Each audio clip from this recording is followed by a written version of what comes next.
Siapa dia ulama su yang Nabi SAW risaukan ni? Ini adalah satu pertanyaan tahu daripada followers aku dari konten aku sebelum ini mengenai Imam Mahdi yang jadi viral sebab penjelasan yang aku buat dan aku relatekan dengan situasi kita sekarang. Jadi, siapa dia ulama su yang Nabi SAW bagi tahu pada kita? Ataupun bahasa yang lebih mudahlah, ulama jahat.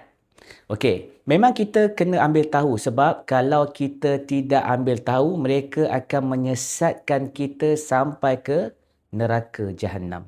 Nabi Muhammad SAW pernah menyebut satu perkara yang sangat kita risaukanlah.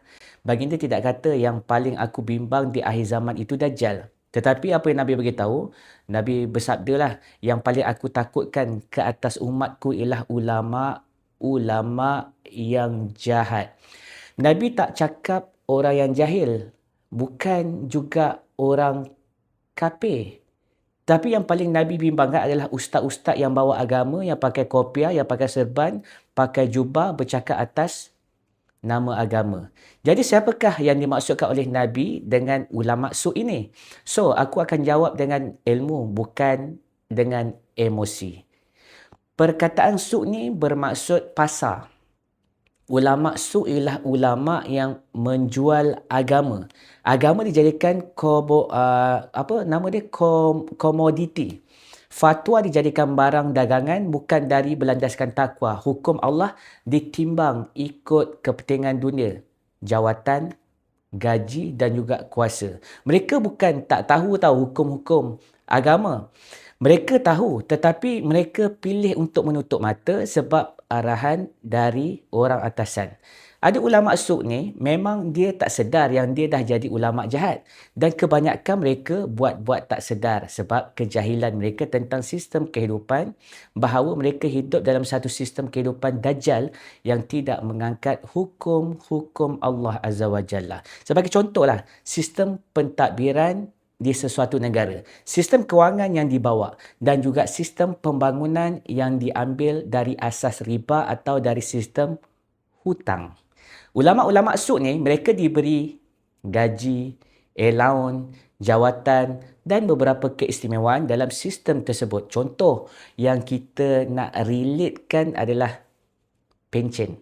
Mereka ini hanya sebagai boneka di dalam jawatan mereka supaya mereka boleh menenangkan umat. Mereka perlu menghalalkan apa yang Allah haramkan. Mereka perlu diam bila maksiat menjadi dasar sesuatu negara.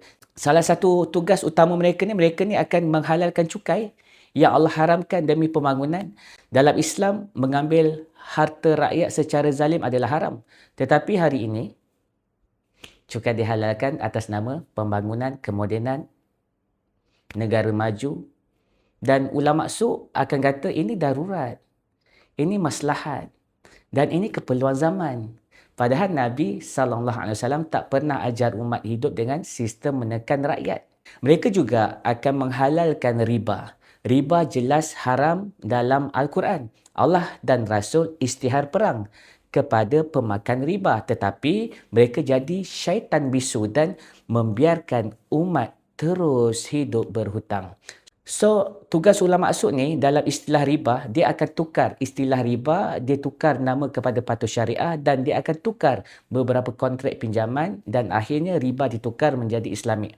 Yang bentuk kekal haram, nama saja ditukar. Untuk Arab pula, judi dan maksiat, mereka akan senyaplah menjadi syaitan bisu. Bila mereka menjadi syaitan bisu, maka Dajjal akan terus buka kilang arak, pusat judi berlesen dan maksiat dijadikan industri untuk kemajuan serta tarikan pelancong. Ulama su ni, dia tidak melawan. Mereka akan terus membisu. Kenapa mereka nak membisu? Kerana kalau mereka melawan, ia akan menjejaskan kedudukan mereka dalam sistem. Imam Ghazali telah lama memberi amaran dalam Ihya Ulumuddin. Beliau berkata, ulama yang cintakan dunia akan cenderung bersama pemerintah. Bila ulama terlalu rapat dengan penguasa, mereka akan takut berkata perkara yang benar. Mereka akan takut kehilangan jawatan dan mereka takut hilang dunia. Dan sebab mereka itu, agama ini dikorbankan. Tuan-tuan, Ulama maksud bukan orang luar. Mereka wujud dalam umat ini. Mereka bercakap atas nama Islam tetapi mempertahankan sistem yang Nabi SAW tidak bawa. Hari ini kita jangan sekadar tanya siapa ulama maksud ni. Tapi tanya diri kita sendiri, adakah aku ikut Islam yang Nabi ajar atau Islam yang telah diubah suai supaya sesuai dengan dunia pada hari ini. Semoga Allah Subhanahu Wa Taala lindungi kita daripada fitnah ulama maksud di akhir zaman ini. Jadi kepada korang bantu aku sharekan video ini supaya ramai orang Islam sedar. Jemputlah bersilaturahim dengan aku, dengan korang follow akaun ini sebab selepas ini ada yang lebih menarik yang akan aku kongsikan kepada korang. Apa yang paling penting? La ilaha illallah Muhammadur Rasulullah. Ini baru betul.